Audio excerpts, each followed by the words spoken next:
I've been driving for about 5.5 hours into this curvy mountainous region called Pingtang in order to visit one of the most remote and important scientific projects in all of China.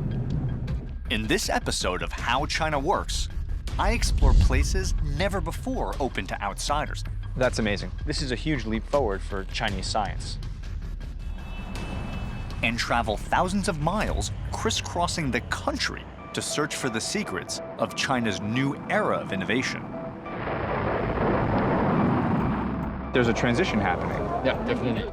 This country turned from the world's manufacturer to their own inventor. Do you know how many nerds you're going to create? With ambitious speed and youthful intensity. It's kind of like a gigantic digital escape. In 2012, China filed over 1.2 million patents, more than any other country in the world. So this thing over here actually might have some technology that came from a mobile phone. This is bananas. There are certain moments when a technology sort of transcends its function and becomes a part of culture. This is not even out in America right now. Yeah. After years of lagging behind, China leaped to the forefront of the internet age. You're changing how people are actually interacting and meeting each other. Yeah, when we look back, it is kind of crazy. And is fast becoming a world leader in science and technology. There's just a sort of point in time when you know you've made it. I'm Danny Forster. That sums it up. I've spent years investigating cultures and countries all over the globe. Doing it. And that's a cow in a merry-go-round, yes. The winner! And I'm here to find out how China works.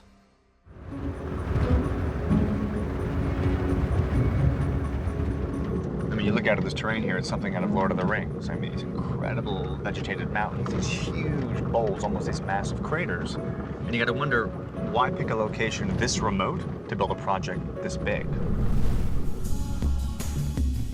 Here in the southwest of China, we are the first ever foreign film crew permitted to record the construction of the most ambitious astronomical instrument in the world. One that will ultimately allow China to see farther into space than anyone has before. China has transformed more quickly over the last 3 decades than any country in modern history. One area where China started far behind is outer space.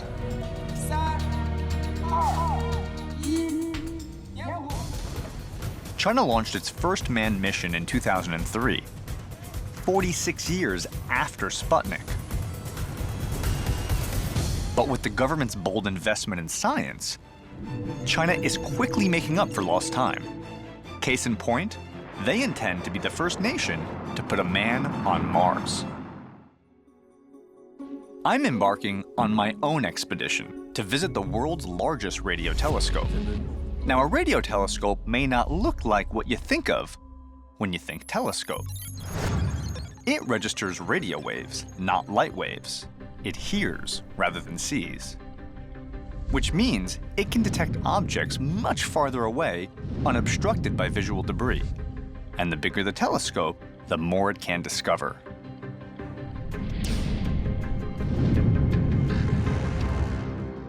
All of the equipment, all of the parts, all the steel I see has to be brought in thousands of kilometers. Yes, from eastern part of China. From the east of China. Yes. In order to build a telescope like the one you're building, Yeah. you can't do it in Beijing, you can't do it in Shanghai, you can't do it in Changsha. Why?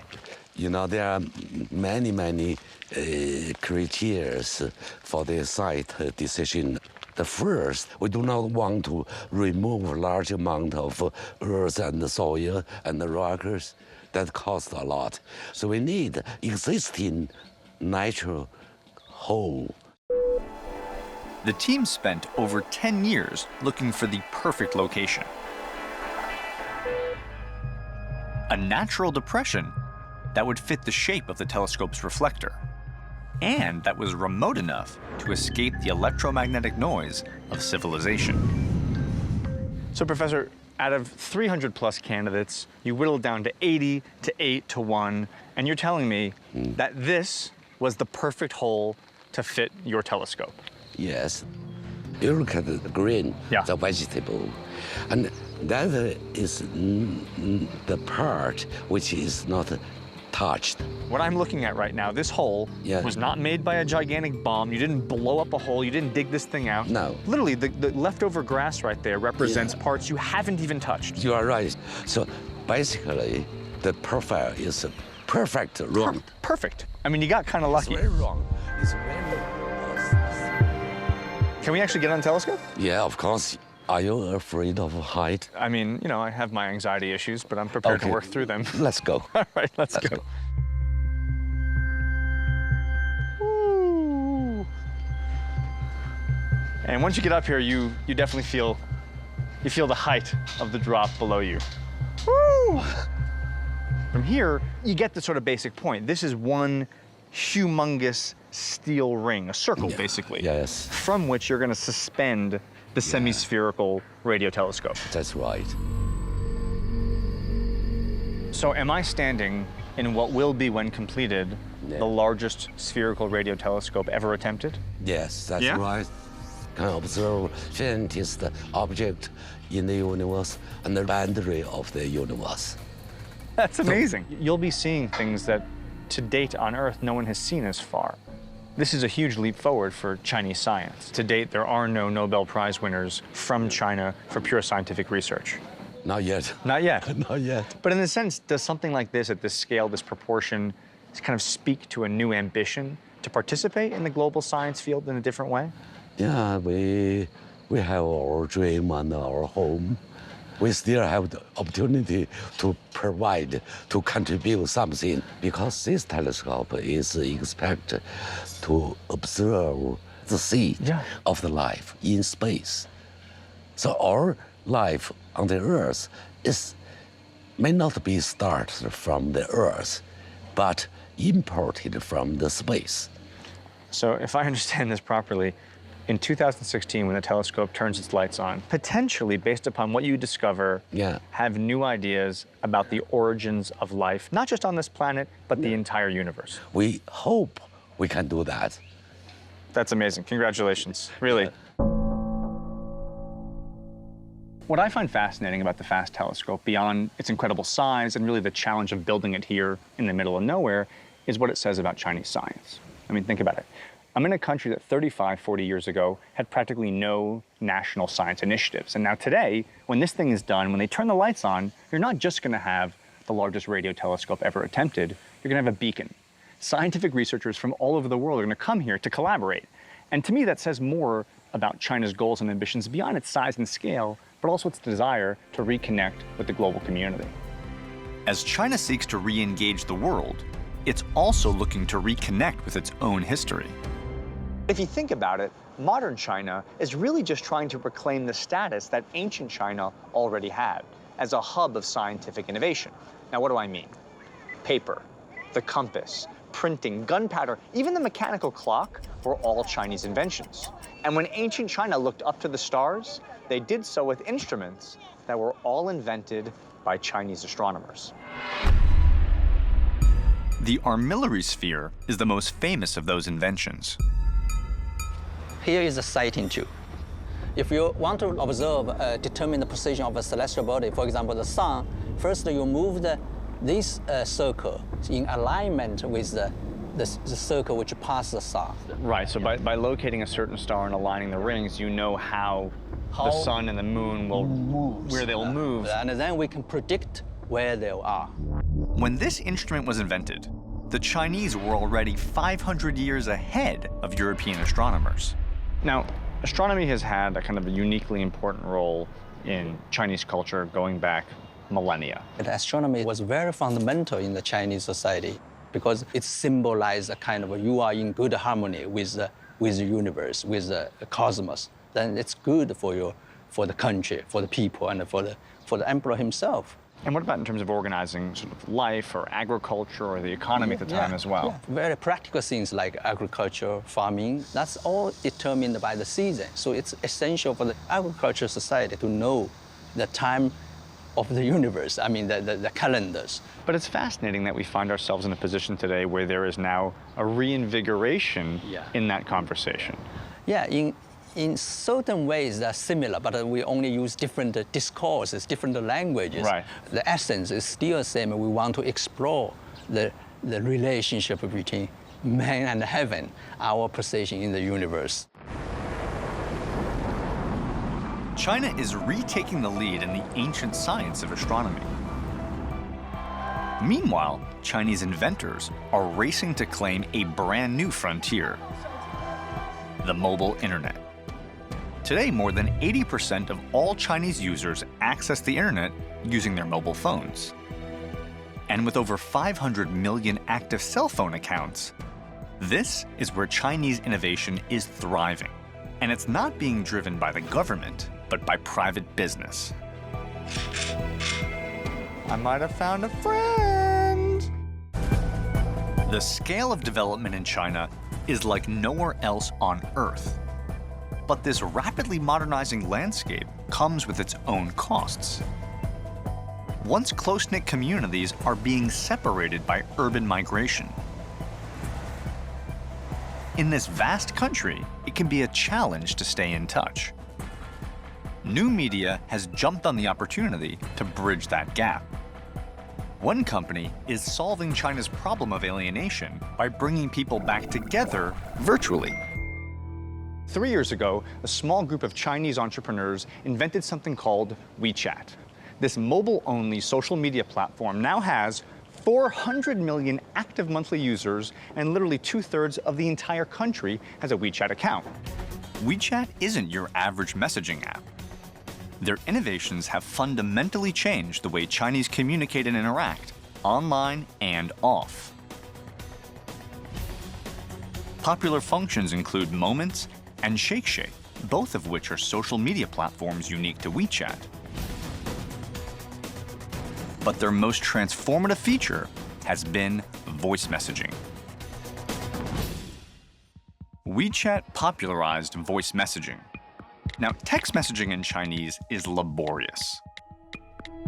So WeChat found a way for people to send voice memos instead. It's now a ubiquitous form of communication throughout the country. So in a sense, your invention, your creation of this voice memo Yeah. took the challenge of the Chinese typing Yeah. and gave people an alternative. It changed the way of the Chinese user, how they use the mobile phone. Ever since the voice message, we kept changing the behavior of Chinese user. WeChat's innovations have created a digital bridge for populations and cultures that are new to social media.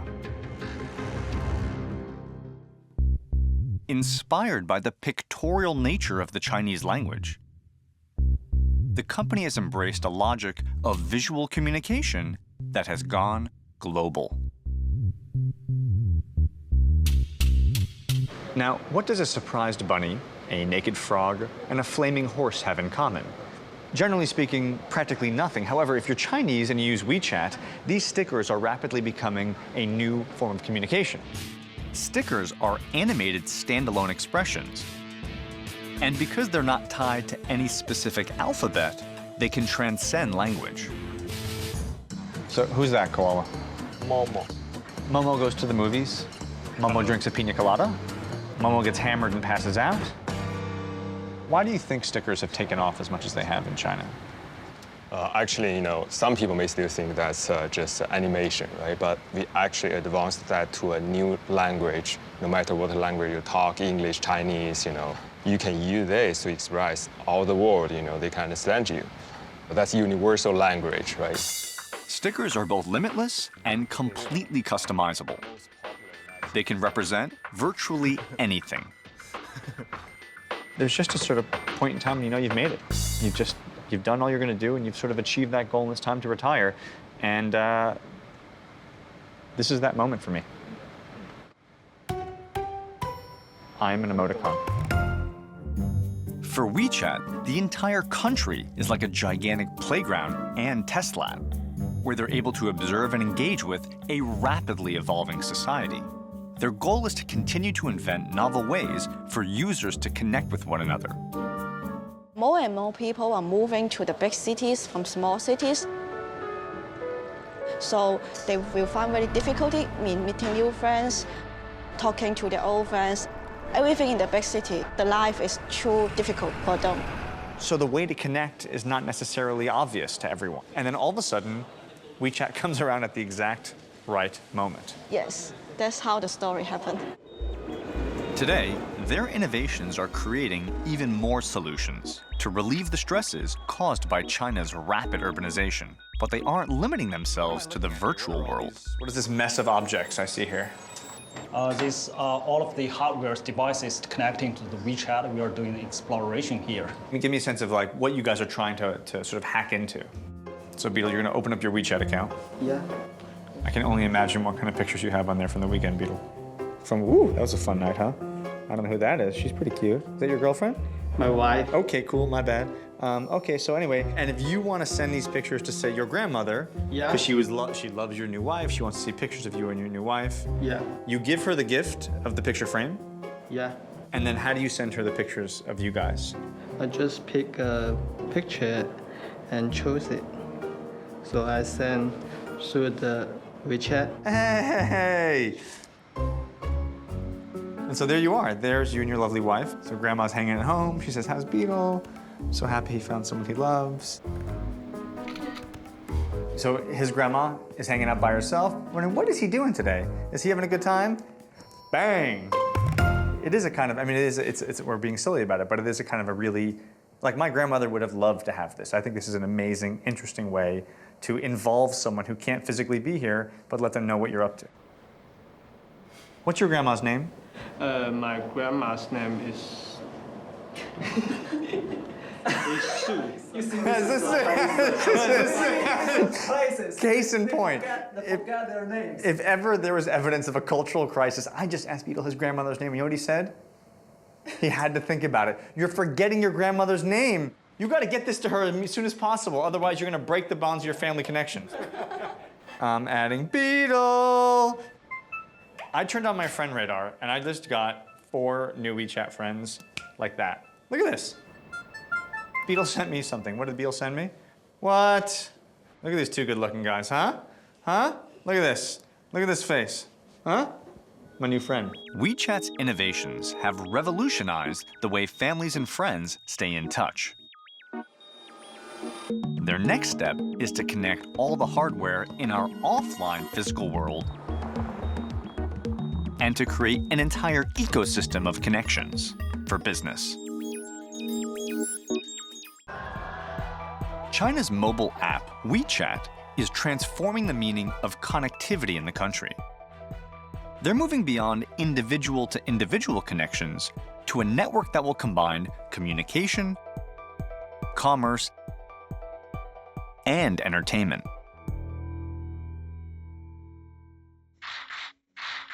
Well, in traditional model, people just sit in sofa and watch TV, just silent, and say nothing and do nothing.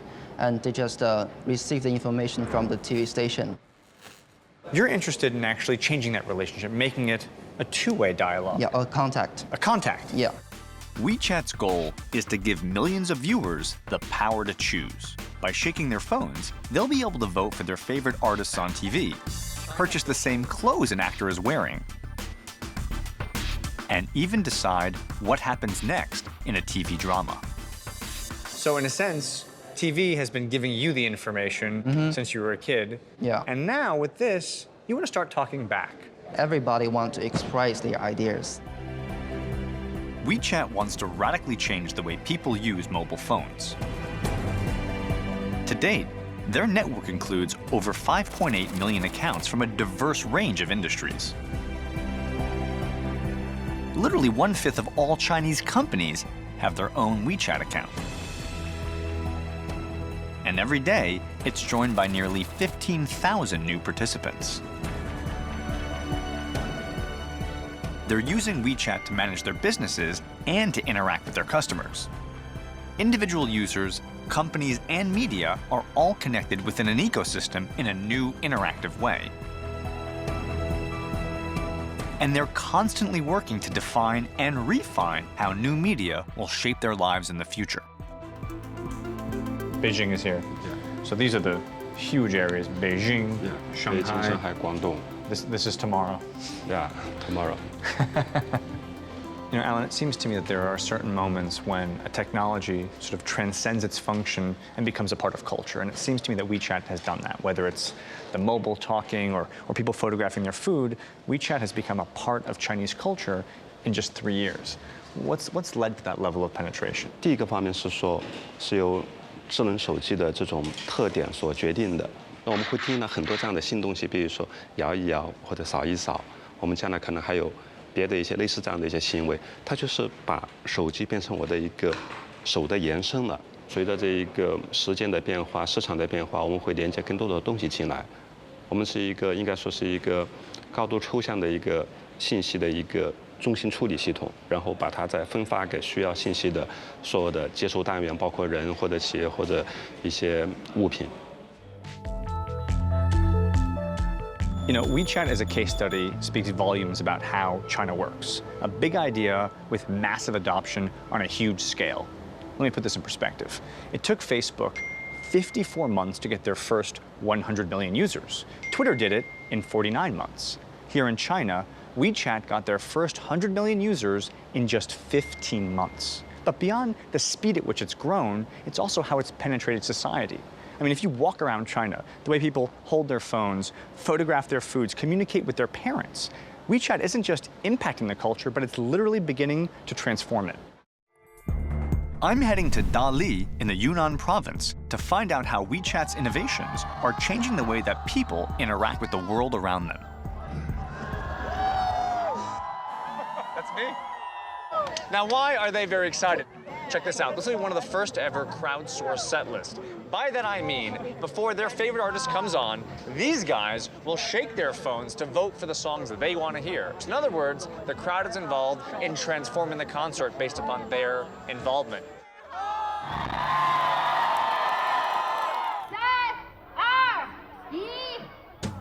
Now the shaking has begun. There it is. Come on, number two. Come on, number two. There it is.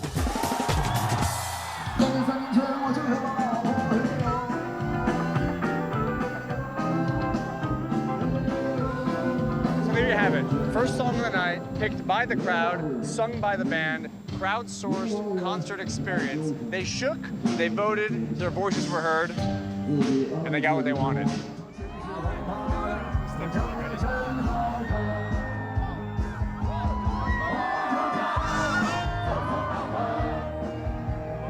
WeChat's concert is emblematic of the remarkable changes happening in China today. This is just not something you would have seen here even 3 years ago. As WeChat's technology evolves, it will continue to influence how we communicate and how we live. And that spirit of homegrown innovation is spreading to individuals as well.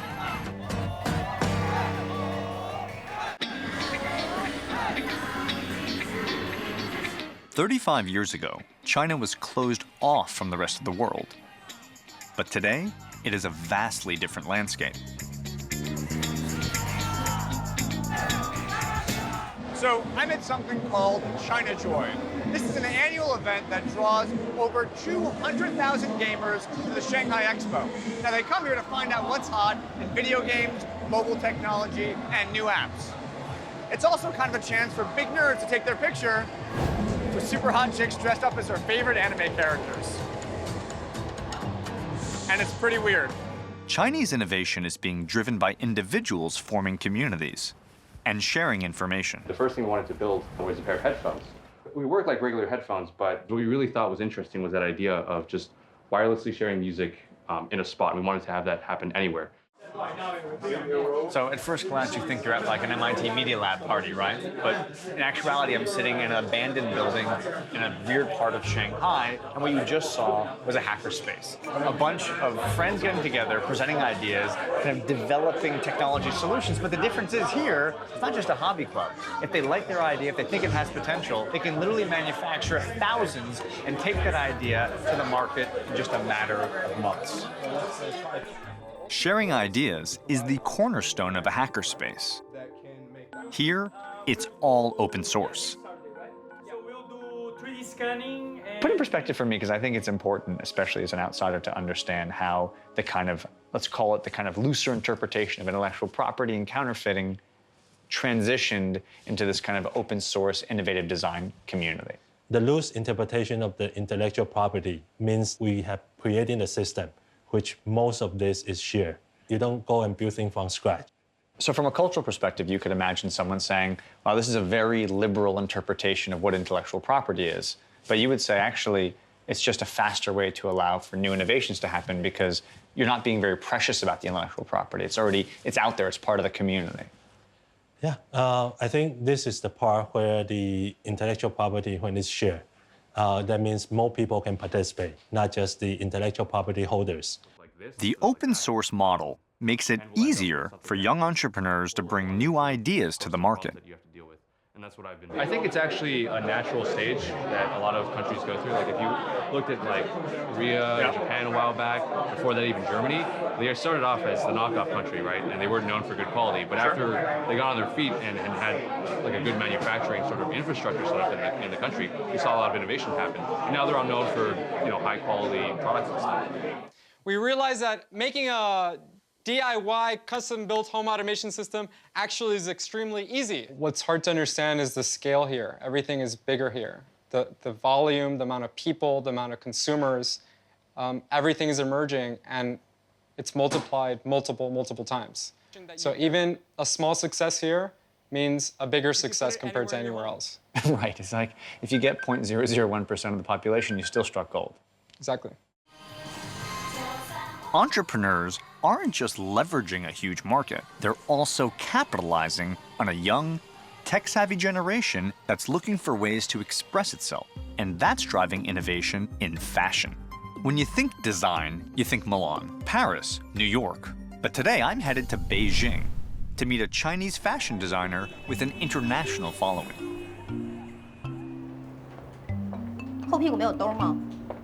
我建议你后屁股有点装饰。 If you walk down the street in China a few decades ago, you would see most men and women wearing what's known as the Mao suit. At that time, clothes were an expression of solidarity, not fashion. But today, the fashion industry in China is poised to become the second biggest in the world. And clothes are the #1 purchase the Chinese make online. Fashion designer Vega Wang is at the forefront of this cultural transformation.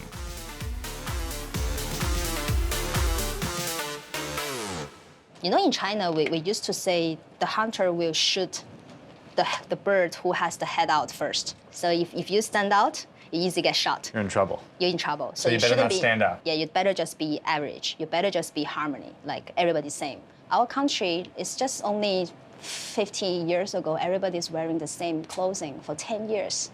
Have you ever think about that? The young generation is really breaking this. You know, like they want to be different. They want to be recognized. They want to show their personality out. This is really good. So you're educated in London, you're living in the UK, you're a Chinese designer. Why'd you come back? What brought you back home? China, the market is new and everything is growing. It's really exciting in here. Here it's like you play the game and you even set up the rule of the game. I don't really specific to say that my design is Chinese design, and you don't really have to say I have to put a symbol or I have to use Chinese red or I put a dragon or phoenix or whatever. Right. So show me on some of these pieces here that you have that kind of that bespoke, tailored look. So for example, if there's a guy you saw in the Russian prison, he has a 2-star, like on his knees. On his knees, it has meaning. It doesn't matter how many people punished him. He never put his knee on the floor. Then we have the story behind it about this design came from Russian prisoner tattoo. I think good design should make people think. What you're doing is so fascinating because you're not borrowing something from the West and spitting it back out. You're taking something from what you've learned outside, but you're bringing it home. And what you're making here is inherently of this place. I was so thankful for my parents sent me to abroad. Because I went to study in England, that I had a chance to turn my head back to see where I was in this country and where this country was in the whole world. because you were out of the country. Yeah. Otherwise, you just like a frog under the wheel. You only see that little circle sky on your top, and you think that's the whole world, isn't it? But you came back. Yeah, Why? because I want to make something here. It's like you take the seed from Western, but then you just want to grow the field in here because you want to make something special in here, no? It's this fusion of expression in a new digital age that is driving creativity in modern China.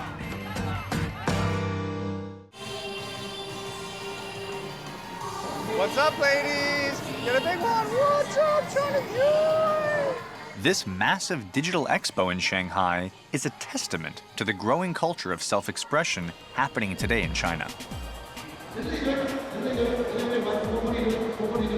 So I'm pretty sure those girls are playing characters in a video game that they're pretending to be. And these dudes are really excited about that fact. You like her? Yeah. Who is she? Game. Shoot, like a shooting game. Yeah. Online game. Online. Online game. Have you played it? Yeah. It's good? That's very good. Interesting. Good game. Yeah. Interesting game or interesting girl? Both. Ah, all right, there we go. Technology is giving these kids a platform for expression they never had before. There's a really unique and specific culture to China Joy. I mean, I saw girls dancing with bunny ears, I saw gigantic robots, people going crazy with their camera phones. Give me a sense for the culture of this event.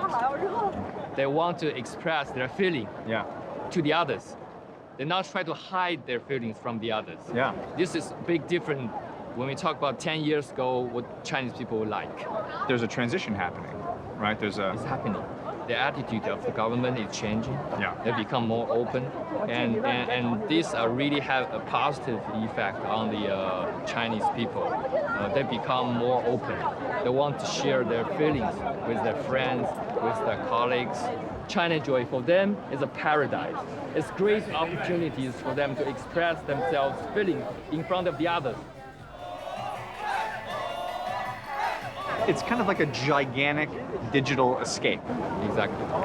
That's right. This is a big festival for the young people who are loving digital content. And also hot girls dressed as bunny rabbits. A lot of that. The hotbed of digital creativity in China is a city called Shenzhen. Until the 1980s, China had a self-contained economy with little foreign trade. But in a few short decades, it became the epicenter of global manufacturing, producing 90% of the world's computers, 80% of the world's air conditioners, and 70% of the world's cell phones. Much of it manufactured here in Shenzhen. But you no longer need to come from a big company to get your designs made here. Today, a new spirit of entrepreneurship, coupled with a willingness to share information and an incredible production base, means that innovative products are quickly getting to market. Shenzhen Market is enabling young entrepreneurs to manufacture their designs quickly from a set of standard open source parts. I'm with entrepreneur Eric Pan, who's going to show me how to make my very own customized cell phone, Shenzhen style. These LEDs would be used for what? You can use it for like flashlight, and you can use it for some mood light. So for example, in our phone that we're designing, we want it to both be a phone, but also set the mood when my girlfriend comes over. Yeah. So we could create a lamp on our iPhone. Yeah. And you can put things on top of it to make it more, sculpture-like.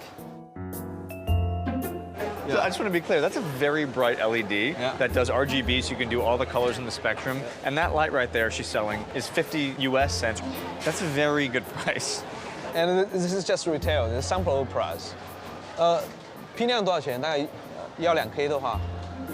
要2K，给你最低价。 She's calling the factory? She's calling. So this is actually an amazing example. You're not here shopping to buy 1 or 2 pieces to make like a hobby phone. He's literally asking to buy not 1, but 2,000 and what that price would be, because we're talking about making a phone and also making a phone to distribute. Check it out. Here's the negotiation. Here we go. 2.6. So you got me down from 3.5 to 2.6? Yep. That's amazing. So there you have it. All right, we'll take it. 2,000. Excuse me. Pardon me. Literally, each one of these are different pre-designed versions of an audio jack. Imagine turning on your phone with a key. That'd be kind of hilarious. So every kind of application or idea you have is essentially powered by a pre-existing technology. Exactly. You don't want to totally redesign some components because that would be too costly for a small individual. You know, as a Westerner, as an outsider, you think about counterfeit. We see the fake Gucci bags and the fake Prada bags, right? Yeah. That was kind of 20 years ago. Yeah. What's happening today in these markets? So all the supply chains, they try to evolve. They try to, try new stuff. It's a result of very furious competitions because counterfeits fights with counterfeits very much. They try to find the components used for mobile phones, right? But now make it applicable to the new devices. So this thing over here actually might have in it. Thank you very much. Some technology that came from a mobile phone. Yeah. And then they took some of that technology, reverse engineered it or reapplied it, and now invented the control to move around that thing. Right. So they try to use existing components and technologies and to remix into some more innovation things. And there is different demands in Western world. Especially in China, the middle-aged women like to dance in the plaza together. I have seen that. You heard that?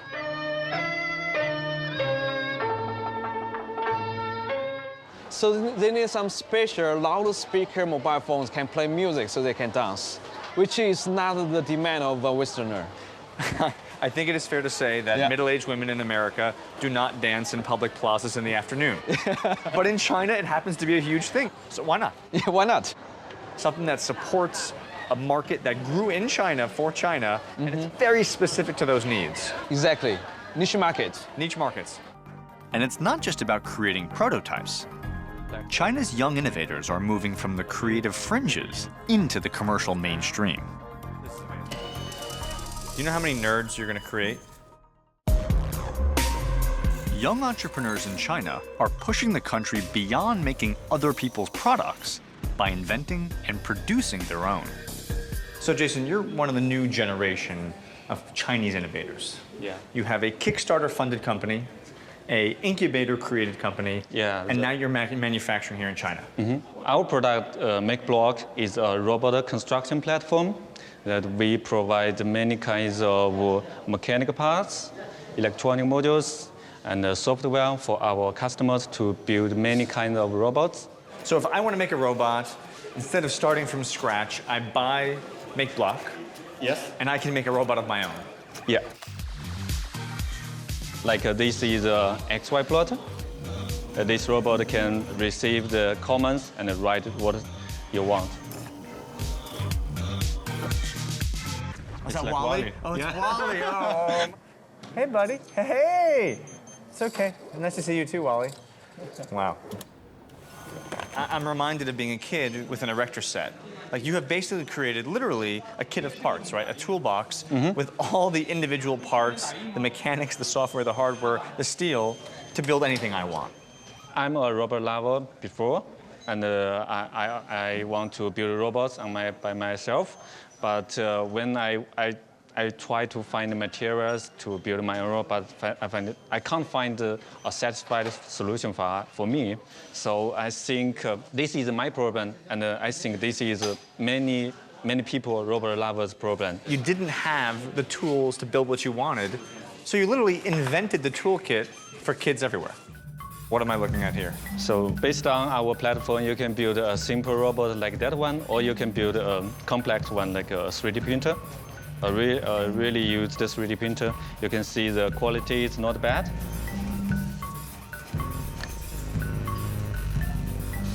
No, quality looks pretty good. Jason, quality looks pretty good. This is an actual 3D printer? Yes. Really? Yeah. So just using all of the MakeBlock tools, you can actually make your own 3D printer? Yeah. You guys are just kind of testing out different ideas, just like different possibilities of what the 3D printer can do? Yeah. Just like cars or like trucks or this? goes up, arm goes down, and we start moving. This is amazing. Do you know how many nerds you're gonna create? And what I find to be so amazing is that this isn't just a bunch of hipster nerds hanging out making these toys. This is being manufactured. I mean, I can buy this. Yeah, you can buy it from the website or the store in the US. In the US? You're selling in the US? Yeah. Are you serious? Yeah. So designed in China, made in China, sold in America. Yeah, sold in America, around the world. That's impressive, man, really. That's very, very impressive. Back inside the vast marketplace of Shenzhen. All right, so where are the exciting phones? Okay. Oh, cool. Entrepreneur Eric Pan is showing me how quickly Chinese innovation can render Western products obsolete. Wow. This is not even out in America right now. Yeah, I think it's very new. Look at that. Can I put it on? Sure. Not only have they been designed here, they've already been innovated on top of them, and they've created now a bedazzled one that has its own keyboard. All right, let's make some deals. The money, the last. 850, that's good. It's a good number. You know what's also a good number? Guess a good number is 800. Bang! That's what's for dinner. What do you think? That's what we're doing. Okay. Okay? Okay. We're doing a deal. We're doing a deal. 800 RMB, not just the newest, hottest phone watch there is, the newest, hottest phone watch that's been bedazzled. Woo! Look at that.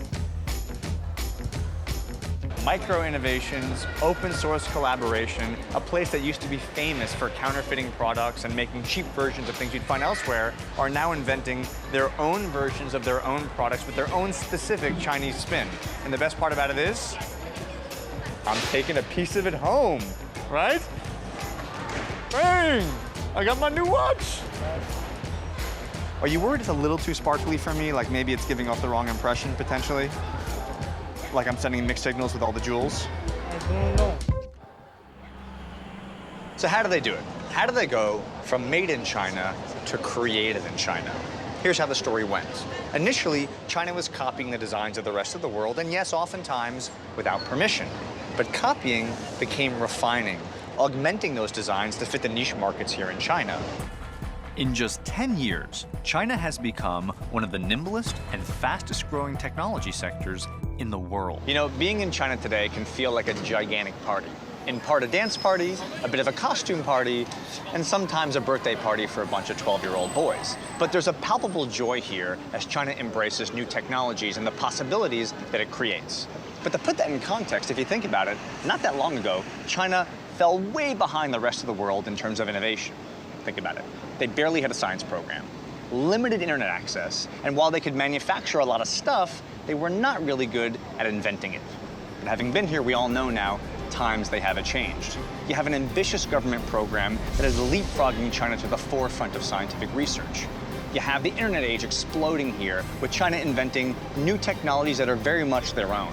And entrepreneurs and inventors are creating products so quickly, they don't even have time to patent them before they hit the market. So I can tell you, China used to make other people's products, but today, they are making their own.